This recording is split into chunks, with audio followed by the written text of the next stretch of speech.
बातमी आहे ठाण्यामधून नाईकांची नाराजी मिटली आहे। मस्केंचा अर्ज भरतेवेळी गणेश नाईक हजर होते। नाईकांची नाराजी मिटली आहे। नरेश मस्के यांनी आपला उमेदवारी अर्ज भरला आहे। अर्ज भरतेवेळी गणेश नाईक या ठिकाणी हजर होते। मुख्यमंत्री एकनाथ शिंदे यांच्या उपस्थितीमध्ये अर्ज भरण्यात आलेला आहे।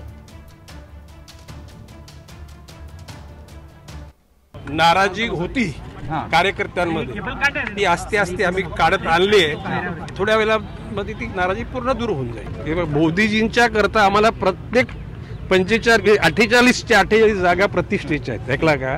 तर ज्या ज्या ठिकाणी कार्यकर्त्याला जबाबदारी, ती कार्यकर्त्याची जबाबदारी पूर्ण करणार आहेत आणि मोदीजींच्या करता सगळे महायुतीचे कार्यकर्ते कामाला लागतील, हा विश्वास आम्ही व्यक्त करतो। शक्ती प्रदर्शन नाही, जी शक्ती आहे महायुतीची, ताकद महायुतीची आहे, म्हणून सगळे कार्यकर्ते सगळ्या पक्षातील जे आहे ते सर्व एकत्र जे आहे, ह्या नरेशजी मस्के हे जे महायुतीचे उमेदवार आहेत त्यांचा फॉर्म जो आहे तो भरण्यासाठी आलेले आहे।